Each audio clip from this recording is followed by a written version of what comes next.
John Glaude, welcome to the American Glutton Podcast.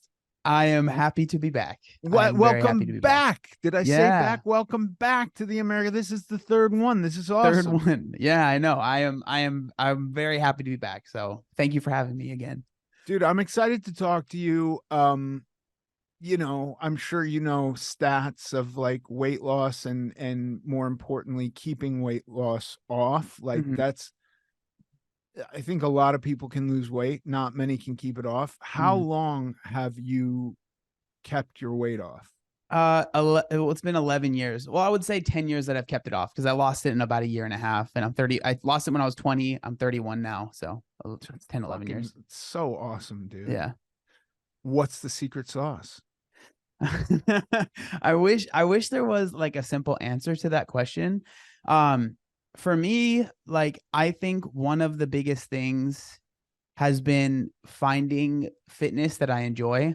And that is something that changes very frequently. I go through lots of different interests. I don't know if that's just my personality or if it's just because I have ADD as I just grabbed this fidget thing that I was about to start spinning.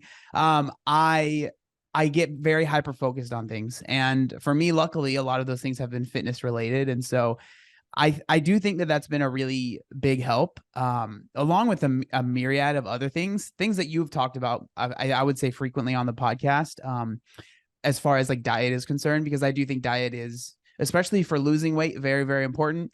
And I think for keeping it off, it's also as important. But I think it like switches is my best way to explain it. Like when I was first losing the weight, I was very much so like the diet like overtook my life. And I don't mean that in a bad way per se, but it almost had to because I went the main focus. Yeah, it was like all I thought about, right? And I think I had to be like that because for so long in my life, it was it was a focus, but in the opposite way. Like Yeah. it was like, what am I gonna eat? What am I gonna have? When are we gonna eat? Can I have some of that? And like I had family that didn't like to eat around me because I would be just staring at them like, can I have some? Can I have some? And so I think like at that time, diet became this thing that I thought about all the time. And I would say where I'm at now, 11 years later, I don't think about it as much, but I think it's because of things that I have set up almost unintentionally to be successful. Yeah. And so like, things that I eat, I have similar meals very frequently, stuff like that, where I'm not thinking about food.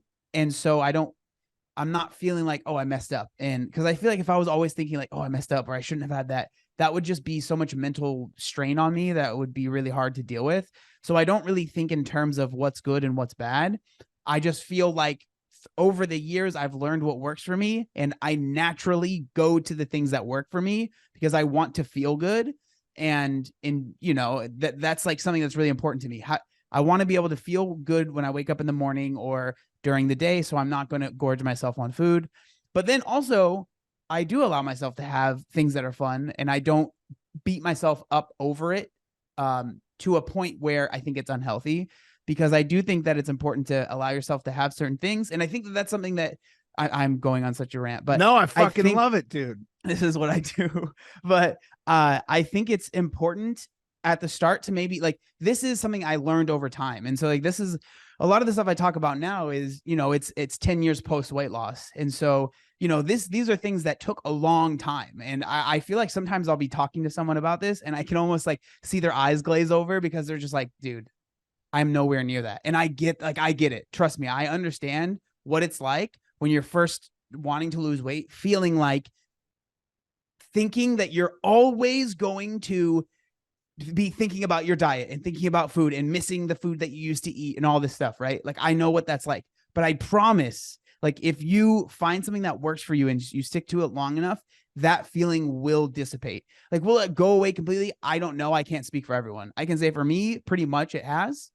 But yeah, so like I allow myself to have those things. And what I've always said, and this is an analogy that I actually did come up with, I'm very proud of it.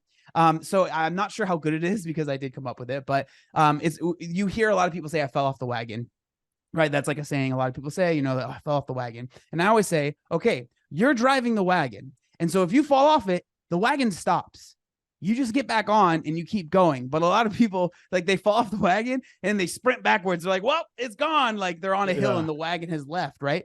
If you quote unquote fall off the wagon, or you have a meal that maybe isn't the best, basically what I'm trying to say with that analogy is what's more important is how you react to that situation, instead of, oh my gosh, everything's over, I might as well just have, I might as well keep eating this stuff. Just be like, okay, you know what?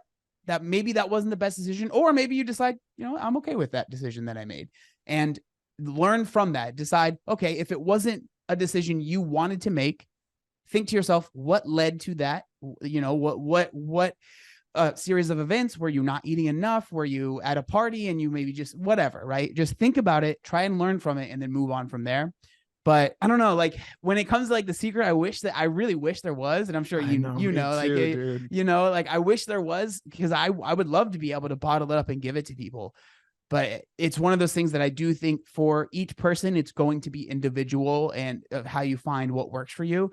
Because the sad fact of the matter is, yeah, like you said at the very beginning of the podcast, and I've said this before too, and I feel like people, they almost like get annoyed, but it's like, losing weight is relatively easy compared to Yeah. keeping it off. Like, we don't have a problem, I think, in America of like being able to lose weight. I think a lot of people have been able to lose weight, right? It's about keeping that weight off. And that's, to me, a lot more intriguing. And like, how do we help people do that? That's kind of where I'm at now with like the content that I make. How do I help? It's a weird thing, because when I was very overweight, it was all just, I just need to lose weight. That was my sole focus. And then I kept waking up needing to lose weight and going, but wait, I lost this weight. I did this already. Why am I doing this again?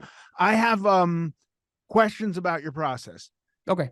And I have two. I want to get to eating fun stuff, but first I want to ask you, when you're super focused on food and getting into maintenance, how long, and you said basically you're not super focused on food right now. That's like secondary to what you're doing, physically active stuff. What was that like? That was it hyper focused for a few years? Was it a year of solid dedicated work? What was it? And I'm assuming you just kind of created a habitual lifestyle that you then are sticking to. Is that correct?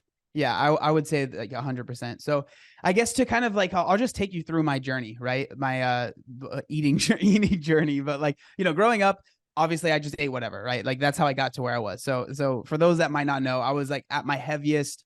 I've always said 360 pounds, but I think it was probably heavier. But we've all been there. We didn't weigh ourselves, right? And so around that, maybe closer to 400 pounds at 20 years old. So that was my highest weight. And when I first started losing weight, I literally knew as little as you can about nutrition. Like, I was not like, I've met some people. I had a friend of mine that he was very large, but people would call him like a personal trainer, because he knew everything you had to do, but he just wouldn't do it. Right. He would even say it himself. Right.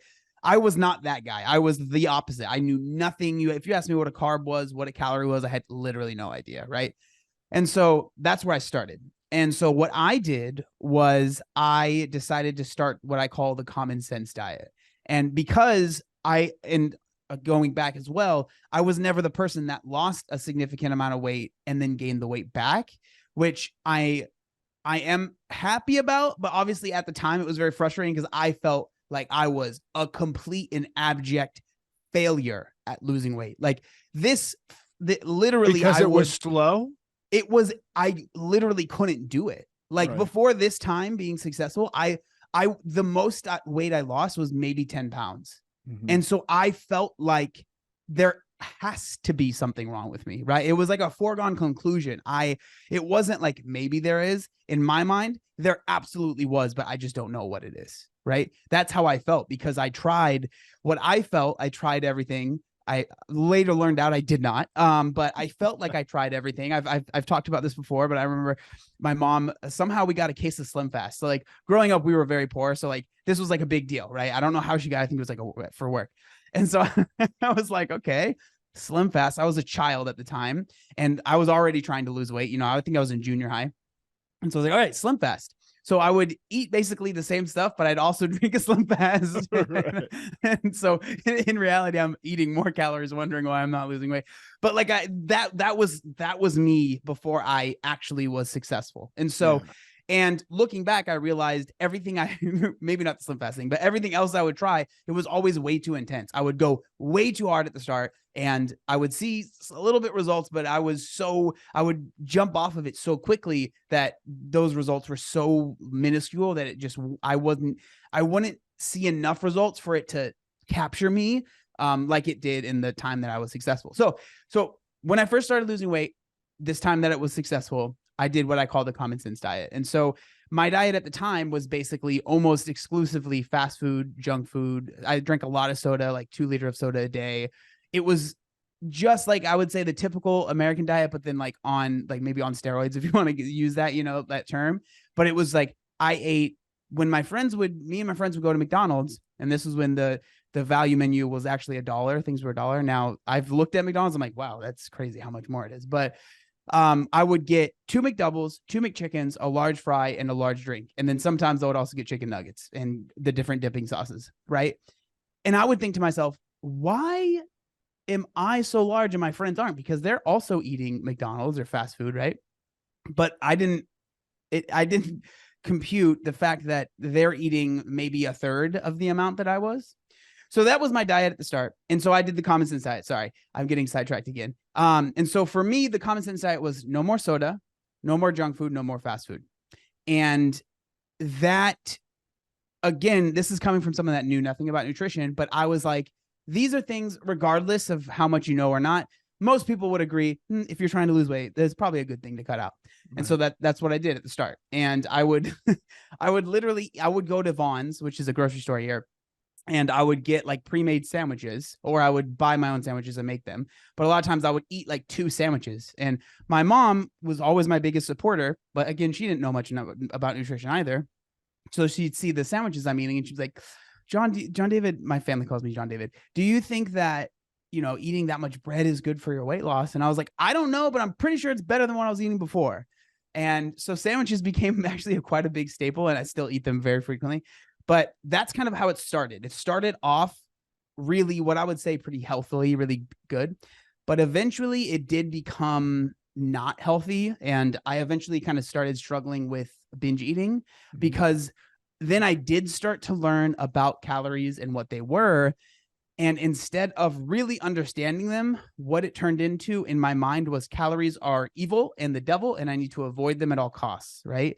And so then once I started learning about calories, I basically turned that into, okay, now I need to learn how to avoid them as much as I can.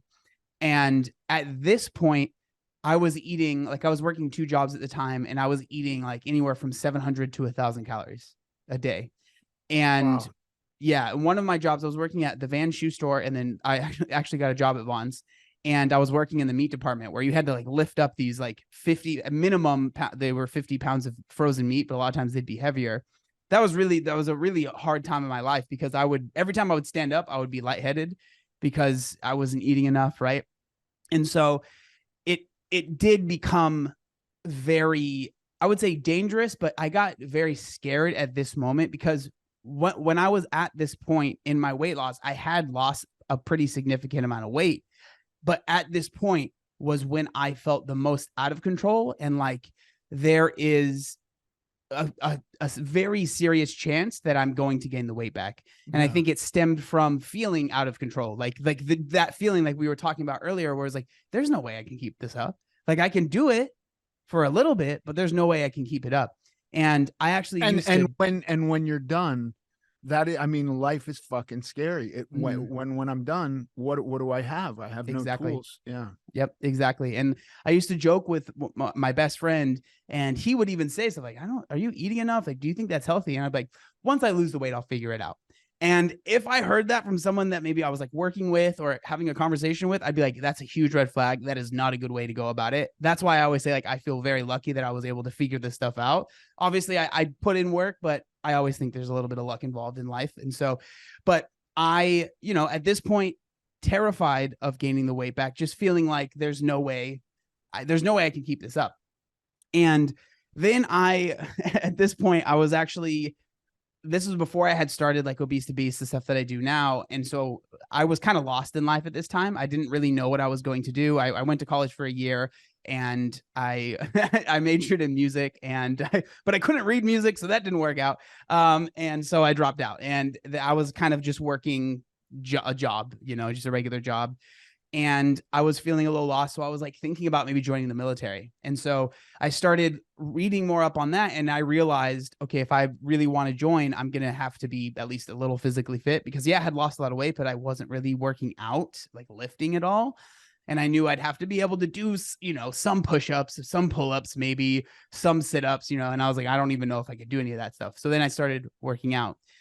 And then that's when, around this time as well, was when I did start like the Obese to Beast brand, right? I didn't think of it as a brand at the time. It was more just, I literally felt very bad about posting so much stuff on my regular Instagram. So I was like, I'll make another Instagram. And I was like, what's the name? Obese to Beast sounds cool. And so that's how that started. And so then I kind of like started working out and started lifting, and it kind of, it didn't resolve itself, but I realized I was a lot hungrier. Yeah. And around this time I was starting to learn about macros, which, carbs, fats, and proteins, started to learn about how to build muscle, and I started to implement those things. And so now I'm eating a little bit more, still not enough, I don't think, but I'm eating a little bit more. I'm eating enough protein, and things started to get a little bit better. I wasn't binging as often, because it started to become like basically every 3 or 4 days I would have a binge. And so again, that feeling of being out of control was just heightened, right? And so then I started learning about that stuff, and I started feeling more confident and more confident. And then I got really involved in the I guess you could call it like bodybuilding, or just physique, like changing your physique scene on YouTube, which was really blowing up at the time as well. And I really started to learn about macros and how to track them and all of that stuff. So then I started implementing those things, and it really, really helped me a lot, because understanding what was in foods made it to where it was no longer this mystical, mystifying thing that I didn't understand. Like, I started to understand how many calories are in certain things, and the macro breakdowns of certain things. And through tracking I tracked for a few years, that again gave me the confidence to eventually no longer track. And so like I haven't tracked for many years at this point, but going back. So then I ended up, I'm trying to shorten this as much as I can. I ended up competing in a physique show in 2016, where I had to track like literally everything. I had a really good friend of mine, Brian, who made YouTube videos. He was like already kind of doing bodybuilding stuff. He helped me with that as well. He was basically my coach. He taught me a lot about this stuff. And so I tracked meticulously in 2016. But I remember I was like, I didn't enjoy really tracking. I never really did. I like numbers and math. I always hated it. And so I didn't enjoy it, but I saw how beneficial it was. And I understood like, this isn't very fun, but it's definitely something that I'm learning a lot through. So I stuck it out, and I did my physique show in 2016. But I remember I told myself like, I'm done tracking after the show, which was kind of scary, because something that happens with people that aren't even people that have lost a lot of weight after physique shows or bodybuilding shows is the rebound, which is like you gain a ton of weight afterwards. And I was like genuinely terrified, because I almost felt like it's inevitable that it's going to happen. Yeah. But I felt like I cannot let that happen, because my YouTube channel had started growing. Like I had a viral video that went super huge about my loose skin. Like all of these other things were happening. And I felt like almost obligated to my audience to show people that like, you can do it. You can do a physique show without rebounding. And so thankfully I was able to do that. I never had some significant, weight regain. But I think looking back, I struggle with it, because I don't want to ever sound like I'm some sort of like hater of bodybuilding or physique shows, but I always struggle with, I see a lot of people that are coming from the extreme that I did. Like this is the example that I set. So I feel like a sort of guilt about this, but like, because a lot of people saw what I did and they want to do it themselves.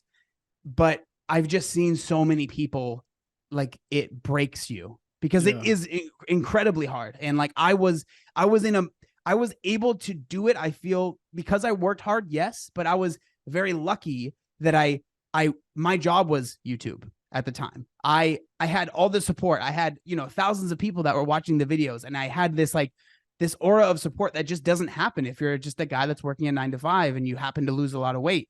And so I have a lot more respect for people that do that than personally I have, like, for what I did. Like, I'm very proud of myself, but it's a lot harder when you have, a regular 9 to 5 and you have kids, and it's just a completely different beast. Right. But I digress. And so I did the show, and then I stopped tracking. I was terrified, but I was able to get through it. And through tracking, and eventually I just was able to, this wasn't something that I did cognitively, I don't think, but I started to eat similar foods throughout the day. These are what I call staple meals. Other people call them staple meals, and enjoying them. And like, it's not like I feel like I have to. It's just, one, I don't want to have to plan other things out. So it's easier when I go shopping. I buy the same stuff every time. Right. And I get, not everyone can do that. Okay. I always say, like, I don't know if there's something weird with me, but like, I can eat the same food all the time, and it really doesn't bother me. Me too. Yeah, I don't know. I don't know what it is, but I really don't mind at all. Like, I'll eat my protein oatmeal every morning and literally not complain or care. It's just like, for me, it's just like, yeah, it's sustenance, and I like how it tastes. And for me, it's like, the odd times that I do go out to eat, or that I do have like a fun meal, like, it's enough for me. Like, that's enough variety to where I'm like, all right, and then the rest of the week I can have the same things. But so then I started to build that repertoire, like that kind of those staple meals. And I always say, like, what I do now is mindful eating. So there's a big thing called intuitive eating that's kind of everywhere. I think that term comes with a little bit of baggage. Dude, listen, I got to tell you, I fucking hated when I first read this about years ago, intuitive eating. I was like, these morons, you want to tell me just to sense my way through eating? I don't know. My body doesn't know what's happening. Like, there's no cues. The cues I have to like send a signal to my brain saying, like, no, I saw how much you ate. That's enough. That's my version of intuitive. But I will say, just to your point, I like, once you kind of are doing it, you have to step back and admit it. Like, oh, I get it. I get what they're talking about. I don't think for people who were in the condition we were in, it's a day one thing. I just don't. Yeah, I agree. It requires more work than that. I agree 100%. When someone, this intuitive eating, I'm not going to use a specific person, but this is the archetype that I've seen. This intuitive eating coach that has never been more than 150 pounds, telling a 500-pound person to just eat intuitively, because a lot of the thoughts are, the reason you're overweight is because of the shame you feel and the fact that you've tried so many diets. That's why you're overweight. Not because you're eating whatever you want. And I'm like, okay, I'm sorry. I disagree respectfully. I intuitively ate myself to the size that I was. So did I. It was. And so that's why I just don't like using that term. It comes with some baggage, but like you said, that's basically what I do. Yeah. The reason I call it mindful eating is because all of that stuff I learned over the years, it is in my brain. I'm not going to forget it. Right. And so it informs the choices I make now. So if I'm out to eat, say I'm at a buffet, I'm going to intuitively or mindfully choose the things that are not going to be loaded in fat, and that are going to be more satiating. If there's fruit there, I'm going to actually have some, right? If there's a salad bar, why not have salad before the meal? Because and then I'm telling myself, I don't need to eat as much as possible. I'm not. Dude, it's fine. I always looked at the fruit on a buffet, when I was a kid at Sizzler or something like that, and it's all you can eat. And I'm going like, who would eat that? Sucker is eating fruit? Who's wasting space with fruit? Dude, my family, we used to have this ritual that we would do every year at the last day of school. We would go to this place called Hometown Buffet. And for us growing up, that was very fancy. Okay. Like it was, because like I said, we didn't have much money. And so we didn't go out to eat almost ever. And so we would go there. And a lot of times there'd be like 15 of us, because my mom was always that mom that always welcomed more and more people. Like it would just be a huge group of us. And we would spend hours at Hometown Buffet. Okay. Hours. And I would see the fruit and I'd be like, who would eat? Like the closest I would get to the fruit was there'd be Jello next to the fruit, and Right. I'd have that, but then also put whipped cream on top. Right. And I'd think to myself, there's literally an ice cream machine over there that you can get as much ice cream as you want.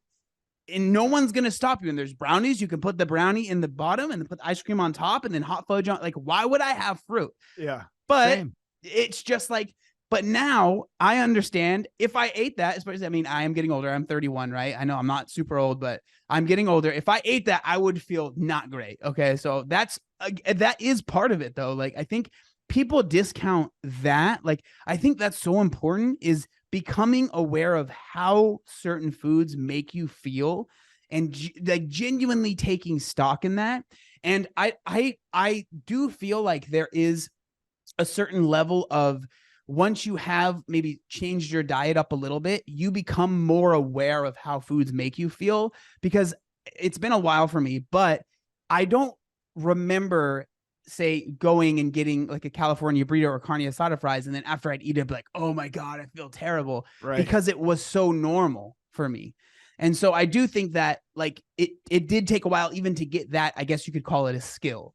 And so, but yeah, like basically where I'm at now, it's, I call it mindful eating. I eat similar foods, but if I do go out to eat, I'll enjoy it. And even, and like, I just made a post like yesterday about a pizza that I'll make like once a week, that it's not healthy. It's a regular pizza dough. Like there's nothing healthy about it, but I enjoy it and I want to eat it. And so it is what it is. Like, I don't beat myself up about it because I'm the one that's looking forward to making it and eating it. Right. And so that's how I feel. Are you doing like a low fat mozzarella or low fat pepperoni or stuff like that? Like, is it really regular as you would make it when you were 19? No, 100%. There are a couple little you're shuffling some stuff around. Yeah, 100%. That is true. And but I will say, when I was 19, I literally didn't cook anything, so I wasn't even making a pizza. Right. I was, if it was 19, it would be hot pockets that were frozen on in the middle, but then molten lava and other parts, because I was impatient to recook it. But yeah, there's like certain things. It's literally exactly what you said. So it's the low fat mozzarella and then turkey pepperoni instead of regular pepperoni. Which, by the way, super high in protein. Yeah, super high in protein, low in fat. And again, maybe it's my tongue has been like transformed or whatever, but I don't really taste the difference. And then it is like a whole wheat dough, but the only reason, because every time I go to the freaking store, they don't have the regular dough, but they have the whole wheat one. I'm like, I guess I'll just grab this one. I can't really tell a difference too much. I would rather have the normal one, but yeah. So like there are certain things, and again, I think it's like, it's almost like I don't even see those things as compromises, because for me, it's just like, why not? It makes sense. Like, why would I not do that? Like, make that change, right? Yeah. And so I want to ask you about this, but I want to just preface it a little bit with the enjoying your food, with the having stuff that is pleasurable, right? Mhm. Because I try mostly to consider my food fuel, and I'm not having a party every time I eat. Yeah. Every time I eat is not a celebration. Mhm. But I also do occasionally go out to dinner, and occasionally I'll go like, leave the sauce on my vegetables, Mhm. and that'll be me enjoying my food a little bit more. The thing that I used to get in trouble with, that the only guardrail I stick up now with food is in quantities. So like what I used to do is similar to your order at fast food, because like today I could have a McDonald's cheeseburger, a small fries, and I would have a diet soda, and it wouldn't fuck my day up. That could be a meal. Mhm. There's nothing about one McDonald's cheeseburger and a small fries that sounds super fun to me. Mhm. I want the order you described. That's Yeah. what sounds fun to me. I want a whole large pizza and chicken wings And if they happen to have garlic knots, I'll have that too. And consuming all of that is what kind of tickles some part of my brain when you're having these meals. Not even that you're necessarily even regulating it now, but are quantities a factor? I would say yes, but it's almost like I'm not aware of it. Like Yeah. the pizza that I just described, I eat the whole thing. Like I use the whole dough ball. I eat the entire thing. It's probably like, 1,500, if not more calories. I honestly have never even tracked it because I don't really care that much. Right. But yeah, like I think I definitely like for me, I like to have usually my largest meal is dinner. This is another thing that has helped me over time is I wouldn't claim that I do intermittent fasting, but I do to an extent where a lot of times like my first meal will be basically every day it's protein oatmeal. So I'll have oats, protein powder, peanut butter, and then I actually put Greek yogurt on top of it. Some people think it's very strange, but I like it. It's kind of like different, like sweet, and then it's like cold and whatever. But so that's like a pretty high protein meal, and there is a good amount of calories in that. And then a lot of times for lunch lately, I'll just do a salad with chicken, and then dinner will be my largest meal because I do like to like it's still something in me that likes to feel very full, like Sure. not just satiated, but I want to go to bed full. And Yeah. like the people that are like, oh yeah, I don't eat 7 hours before I go to sleep. I'm like, I don't know how you do that. All I would be thinking about is the fact that I'm hungry. And so I would say to an extent that is part of it. Like if I go to Chipotle, I always get extra rice. I always get double meat, and then I always get chips so I can dip the chips in it. And it's a lot of food because I like that feeling. And I would say like I think if someone was on the outside looking in, they would say that that's maybe not the healthiest mindset to have or the healthiest diet they've ever seen. And I wouldn't even argue with him because but what's unhealthy about it? You're clearly not gaining weight. yeah. And if you are, I've seen pictures of you. If you are, you're putting on muscle. It's not, and the ratio, a lot of people who are so hell bent on gaining muscle are also getting fat. I don't see that in you. So I don't see what's unhealthy about that. Yeah. And that's honestly how I feel as well. And so, yeah, I think that is a good question. Like, what is healthy? Because everyone is going to have they're going to have a different interpretation of that. Right. And like some people want to eat 5 meals a day, and that's fine. Personally, for me, that's not something that sounds interesting. Right. And so the way that like the philosophy I have now with food and nutrition, it's funny because these are all things that I haven't really given much thought to. And so I'm like coming up with it right now. But like, I honestly just, I just do good enough. That's how I feel. Like this is not something I've made up. Everyone's heard this, right?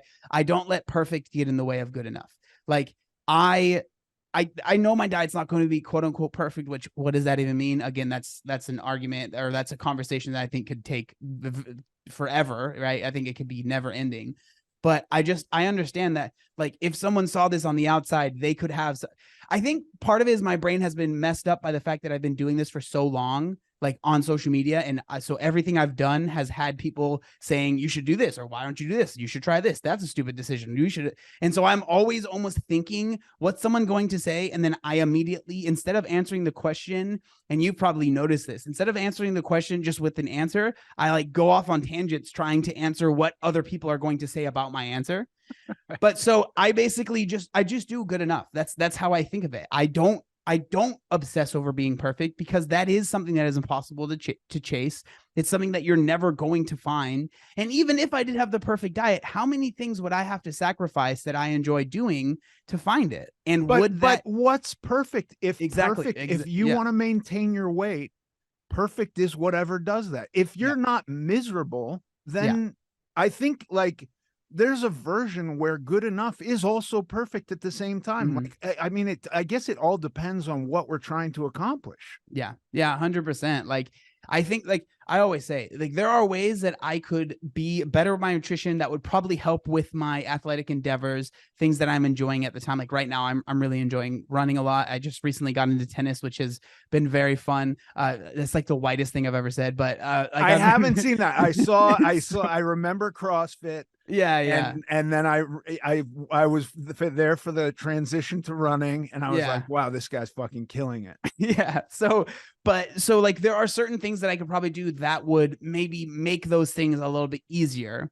But also, I'm not trying to win the New York Marathon. I'm not trying to go to Wimbledon. I'm just trying to enjoy being able to move this body in a fun way and in a way that is just enjoyable to me, because I think about the kid that when I was in high school and tried out for football, that they used to do a lap around the field, and they would put all the linemen in the front and everyone else that was faster than you behind you to try and motivate you to run. And I couldn't even make it around I couldn't do a single lap, right? Right. And so I was that kid for so like that was my whole adolescence, was being feeling so incapable of doing anything, that now like when I go on a run or when I play tennis poorly, but when I do those things, I am so appreciative of it. And like the thought of like, oh, I could be better is it's just not something that is going through my head, because I'm just so thankful that I can do it, you know? And that's not to say that I'm not trying to improve. Like, yeah, I obviously do this stuff to try and get better, but I'm not going to sacrifice everything else to become the number one, you know, to be as good as physically possible. That's just not for me why I do the things that I do. Yeah. And I think that's a perfectly rational way to present it too, because I think most people are going to need some leeway. You know what I Mm-hmm. mean? I was obsessed for a minute with bodybuilding and this idea of like needing to have such a crazy physique. And I got there and was like, this is gone. This version of me is gone today. Yeah. You know, I gained 9 pounds just refeeding for the photo shoot. And then that was it. I never Mm-hmm. was that weight again. Yeah. And it's like that was so much work. And it was like, you know, the versions of diets you do that are extreme, where you're like, I can do this for a month or 3 months, but I can't do it a day Mm-hmm. longer than that. And the relapse is super scary. And then as far as bodybuilding goes, the the idea of a guy like me trying to put on muscle, there's a few things running through my head. Like, I want to loosen up, I want to tighten up some of my loose skin. I'm never going to build that much muscle. Not Yeah. possible. Truly, I would be like 1,000 pounds of That's muscle to yes. feel that. So, People say that to me, and I'm like, I would no, literally have to be like Mr. Olympia to yeah, like, it's it's just not not gonna happen. possible. Yeah. And so that's not really realistic. And then I go like, how much fucking muscle do I need? I'm a Yeah. pretty big guy. You know what I mean? I'm still clinically overweight. What am I trying to do here? And, you know, I'm a sober person. And so I do have to have some Yeah. guardrails with food that are similar or analogous to drugs and alcohol, where there's no abstinence, but like, I don't eat McDonald's. I just Mhm. don't, that's not Yep. a thing for me. Yep. And like I did once go and have my kid said In and Out had the best fries, and I was like, you're fucking crazy. McDonald's fries are way better. And drove her, and this was in the last 5 years, and we had a small bag of fries. We each had a few of them and then threw them away, and I felt dirty. It felt like Mhm. I shouldn't have done this. But like, In and Out's fries, if I had a handful of those, it's not as bad. Like, it's just it's I slightly get it. irrational. No, I get um it 100%. I get it 100%. yeah, but that's me, and there's going to be other people, but you got to find a life. And I Mhm. think like the whole story you told, like, do you think the way you kind of discovered things step by step was almost cosmically divine, in a way that, like, I'm saying, if you had all that data on day one and tried to follow, I know it's led you into a life of like, I don't want to say autopilot, conscious autopilot, or Mhm. thoughtful autopilot. Um, but do you think you succeed on day one computing everything you learned? 0% chance. I think that that's one of the things that's really tough with the day and age that we are in is there's so much information out there that people struggle with. This has been a term, paralysis by analysis.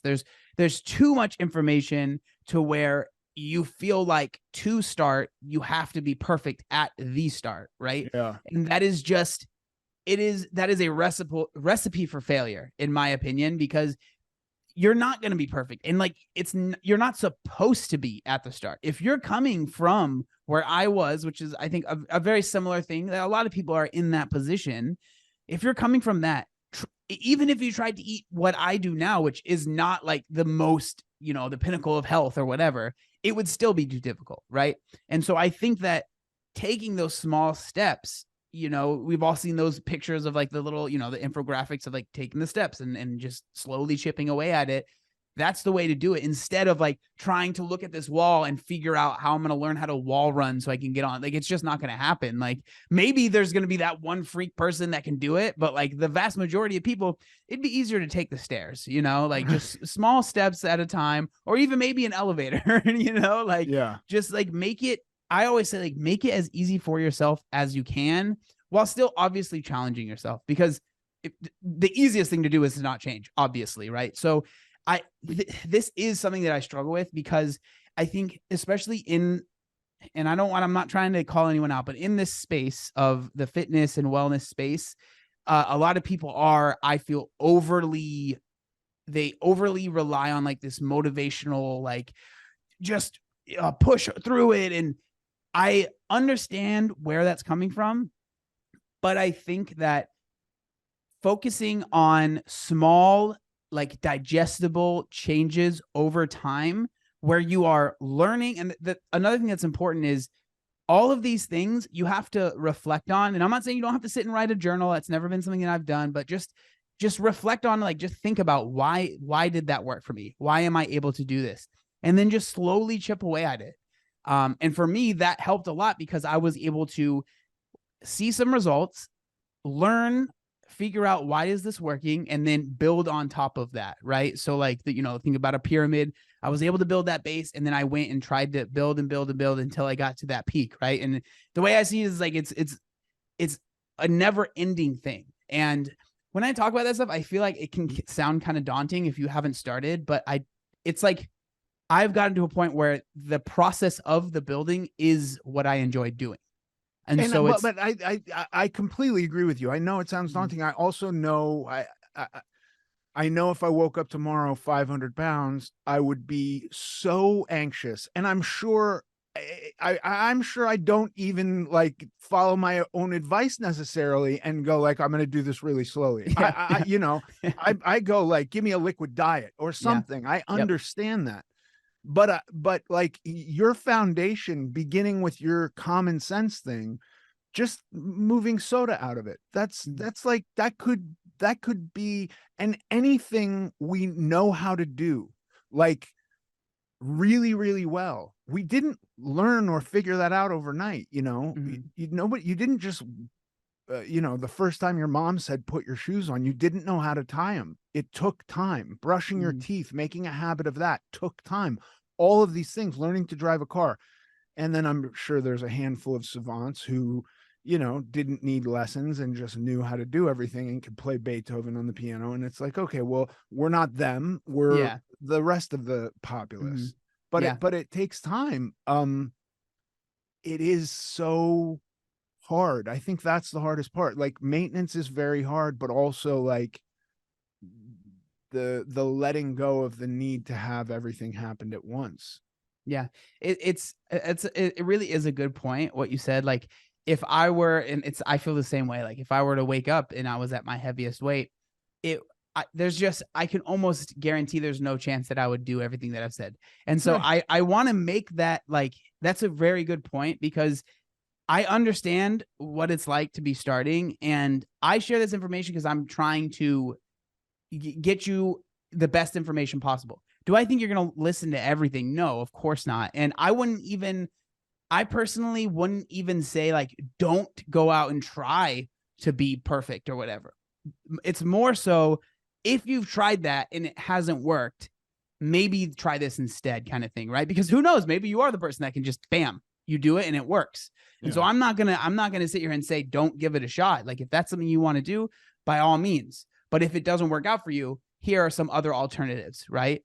And that's like that's basically like the information that I try to share, like the stuff that I try and say in my videos or whatever, is to help that person that has tried a lot of diets, right? Because like, I mean, I'm always really interested in your story, because you were not exactly the same as me, where you did have times where you lost a significant amount of weight, and then like multiple. yeah. And so I know this is your podcast and you should be asking a question, but like this is just something that I'm so interested in. Like when you were, going through maybe the regain phase, were like what would go through your mind? And I ask because I don't mean this in a way that's like I'm better than, but I've never had that feeling.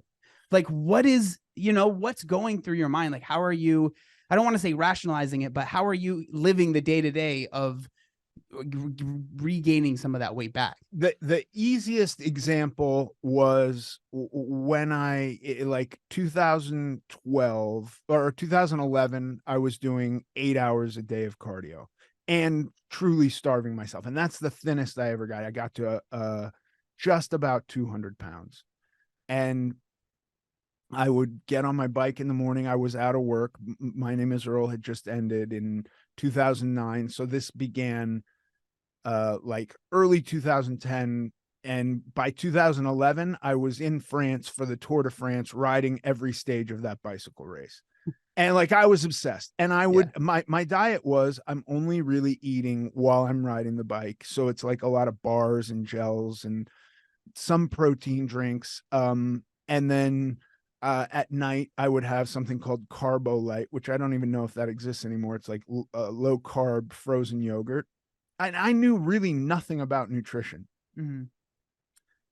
And then my wife said, like, you have to go find a job. Like, you can't, this is crazy. You've done this for almost 2 years, go work. And I had a bad bike accident, and this all kind of came together where I just kind of was like, well, I'm not going to do that anymore. I'll start lifting weights.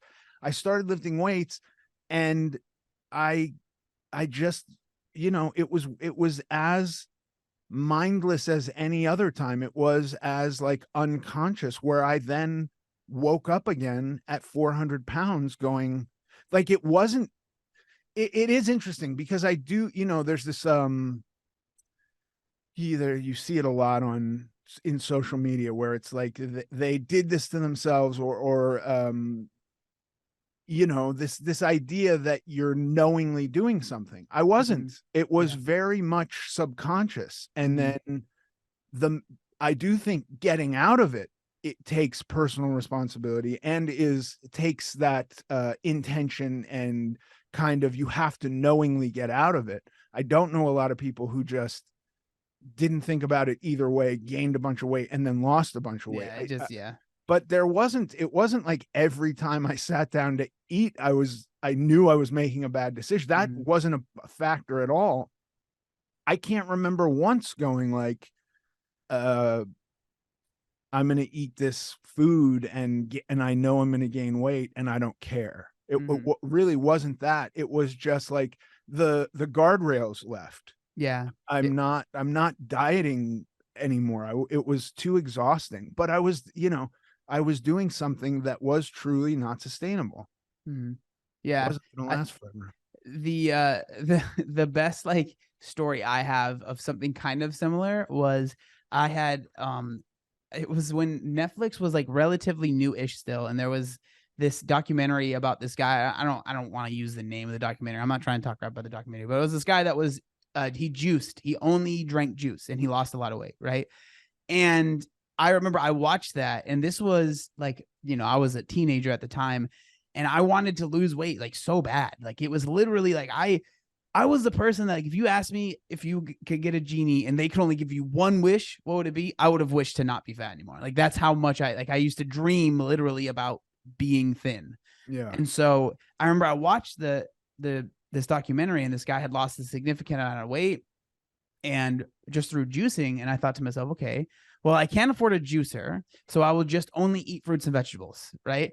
And I was able to do that for, I don't know, maybe about I think I did it for about 2 weeks. And then after the 2 weeks, I started like, I would have my friends, whenever they would go to a Mexican food place here, they would get these things called hot carrots, which are carrots that are like soaked in like different salsas and stuff. And I would start eating those because I was like, I can't just like, I need flavor, right? But then eventually I was doing it with a friend of mine, and he was over it. He couldn't do it anymore, right? He was also a pretty overweight guy, and he was like, I can't do it. And then he was like, I'm gonna go to Hometown Buffet. And I was like, well, if you're quitting, I have to quit as well. Right. Right. And so we go to Hometown Buffet, and it's interesting because it was like the opposite of what you've explained. I was sitting there and I felt it was such a crazy feeling. I felt so much guilt, but also so much like euphoria and excitement. I'm not exaggerating, sitting at this booth, sweating so much. And it's not hot in this place at all. I had napkins. I was wiping myself. I don't know what was going on, but we ate so much food. Yeah. And like, that's, again, I had lost maybe 10 pounds, like, and then gained it probably all back right there, probably a lot of it water, but still, like, that was like, that's like my experience with it, Well, a lot smaller, but yeah, listen, if I'm going to go back and like try to thoroughly pick it apart, I didn't have a moment like that, but I am sure there was a moment where whatever it was, like at the time, 2011, 12, I was like, carbs are bad, right? yeah. If I'm doing fucking 8 hours of cardio a day, and I really believed carbs were bad for me. um, and so I'm sure it went like, well, beets are high in carbs, so I wasn't even eating beets. And then it was probably like, well, I'm just going to eat beets, and then I'm just going to eat potatoes, and then I'm just going to eat rice, and then like, and it built and it built and it built. And so it wasn't, I think if I had had a Hometown Buffet experience, I would remember it. Like, that's a great memory, Yeah. but I think mine was one of those things that crept up on me. So it was almost like blind, or I occluded it from this one single period to when, 2015, I was 400 pounds again. Like, it didn't take long at all. And I was still working out. I went to the gym 4 days a week and lifted weights, but I was just eating everything in sight. And I think that's interesting because that's still like, yes, that was obviously I guess you could call it a slip up if you want, but also that led you to where you are now.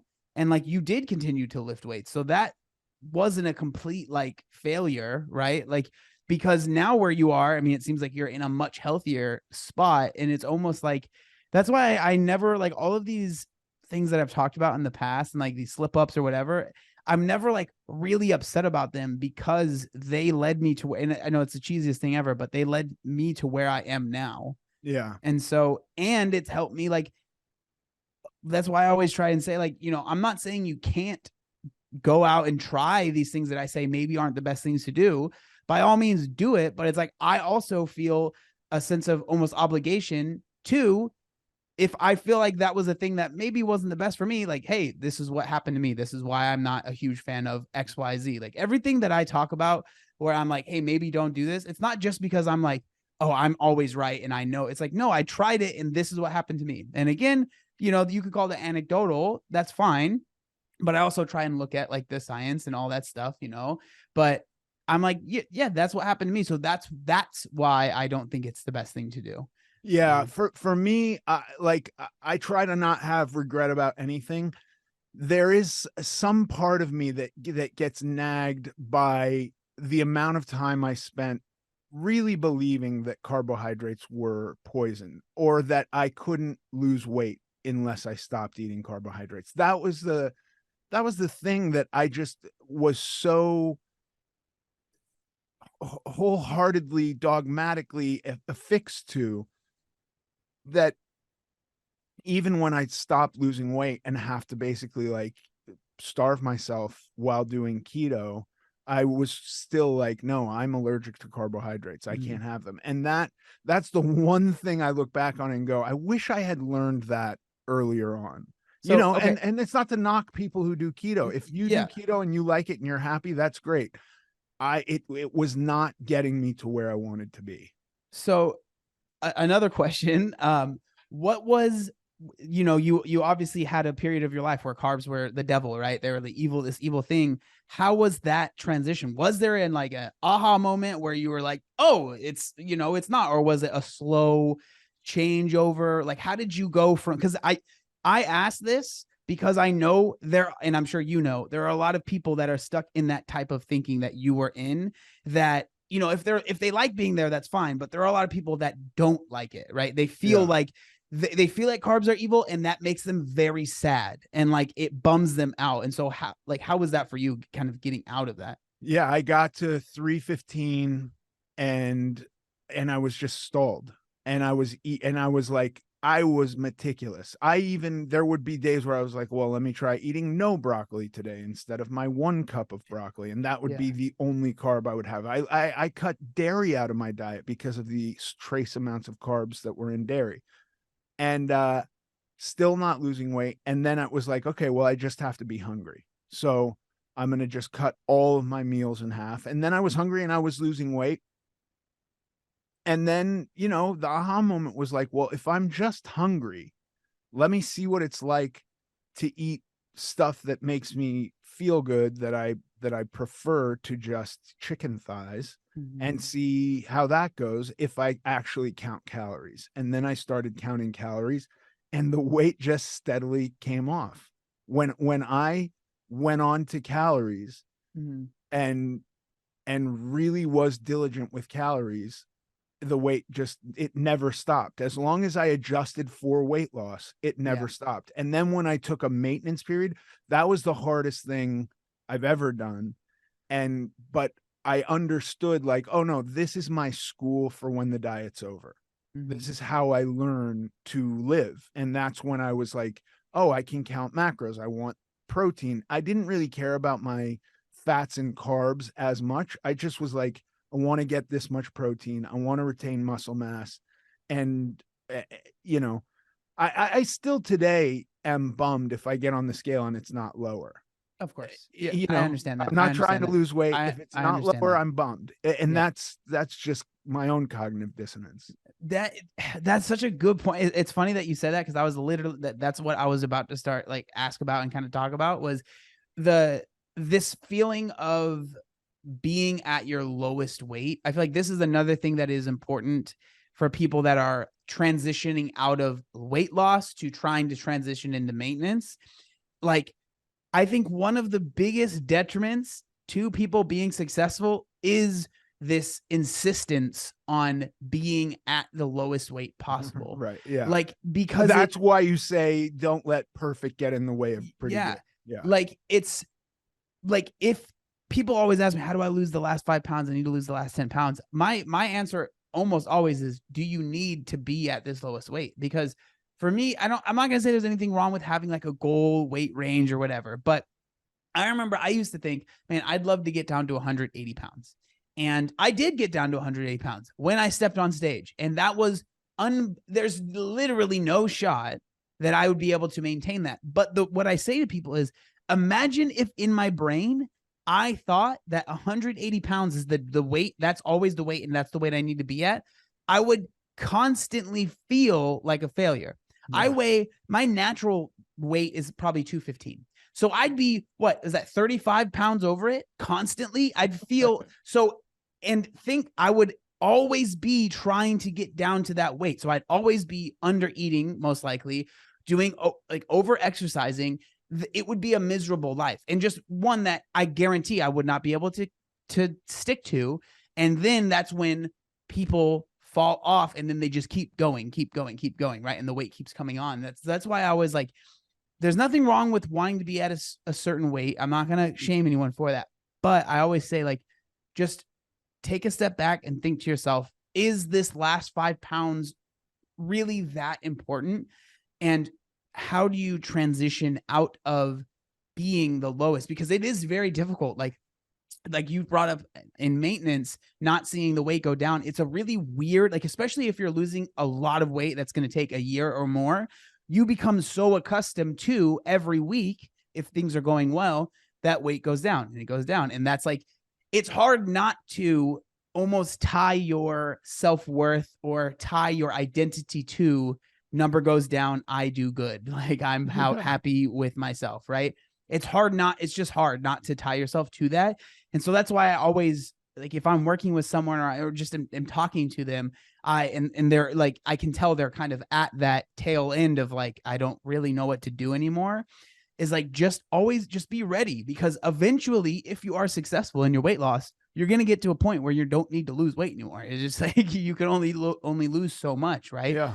And so that's why I think it's just so important. And I don't think that there's a specific answer for each person. It's going to be different, but I just think being aware of the fact that you are going to get to a point where you're not going to need to lose weight anymore. That might sound like, well, obviously, but I'm telling you, man, when you're going through a year plus of losing weight, you get lost in the sauce, man. Like you just that becomes who you are.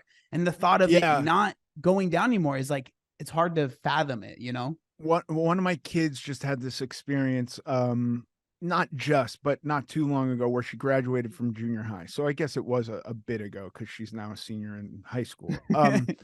But the years fly by. I get it. The years fly by, but she had this big project that she had to do, and it was all kind of wrapped up in the end of junior high. And there was this, like, it was very meaningful for her. And for the year, she crushed herself to do this project and had her sights set on it. And when she finished, she got really, really depressed, because she was like, I was expecting like to feel like insane and like all this stuff that I was expecting to come along with this. Nothing's changed. And now I don't know what I'm doing.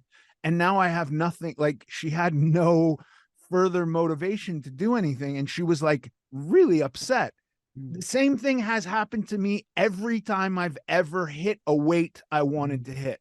Yep. It doesn't feel good. I don't feel done. I'm not satisfied. I don't love the way I look. I have problems. And when it's really hard and I then gain weight, it's fucking crippling. It's crippling. I got to what I thought I've looked the best that I've ever looked, and that day gained 9 pounds, and honestly had pictures taken of me 9 pounds heavier. And you couldn't tell from how I looked in the mirror at my house that morning, when I just woke up, to the 9 pounds. It all filled my muscles up and probably made me look better. But the fact that I knew I was 9 pounds heavier fucked me up, dude. Yep. 100%, man. And like, the thing that's hard is like, I don't think that there is a specific answer for everyone of how to like wrestle with those feelings. Yeah. Like I think what has helped me, I can only speak for myself, is finding other things to like find enjoyment out of. And so like the different athletic endeavors that I've done, like running, I did a triathlon, or even tennis. Like I'm not at all good, but it's like finding enjoyment of like just getting better really has like replaced that feeling of my weight being the most important thing. And I think, again, it's one of those things that it sadly will just take time, because there was many years where my weight was the most important thing. Like if you asked me, how much did you weigh this morning? I could have told you, I don't know how much I weigh right now. I haven't weighed myself in a while. Right. I don't know, but I do. The thing is I still weigh myself relatively frequently, like more than someone that doesn't do it ever. Right. I'll weigh myself maybe once a week or something like that, just to make sure I'm not like, what is it? The emu that's sticking my head in the sand and being like, I don't, I think that is a really important thing. Like if you start to notice yourself, like not weighing yourself at all, or if you don't want to, I know a lot of people don't like the scale, but like if you're not monitoring that at all, usually that's not the best sign. Right. But like, I still monitor myself a little bit, but my weight, or just even my physique, it is not the most important thing to me. Like I lift a lot less than I was. Like I used to lift 6 days a week. Like sometimes I would do 2 a days. And it was because I really did enjoy it and it was a lot of fun for me. But again, like my interests have changed, but also I still do lift. It's not the most important thing to me. And everyone's journey of how they get there, I think, is going to be different. But I do feel like the people that are successful in keeping weight off long term, their weight and physique, I don't want to say it doesn't become important, but it like takes a backseat. Like it's still in the car, right? It's still along on the ride, but it's not driving the car anymore, right? There might be something else that those things might change, right? There might be different drivers every once in a while, but I just don't think that like people stay successful by being constantly obsessed over it. And I say that because I don't think there's anything wrong with being obsessed for a bit, because I do think that, especially if you're coming from, where I think both of us came from, you have to be, because you left, you ran him over with the car before, you know what I mean? You need to get him back in there, take some care of him. And then, but eventually you need to let him not be the main driver. Right. Yeah. I don't know if that metaphor made any sense, but no, I like that metaphor. I like that metaphor, and I think you are out there preaching a great message, John. And I appreciate you. Thank you so much for doing this, and I think this will be a wonderful conversation to send people into the new year with. Thank you. I thank you for having me again. Number 3. I am honored. Truly. Well, I can't wait for number 4. Thank you. Yes.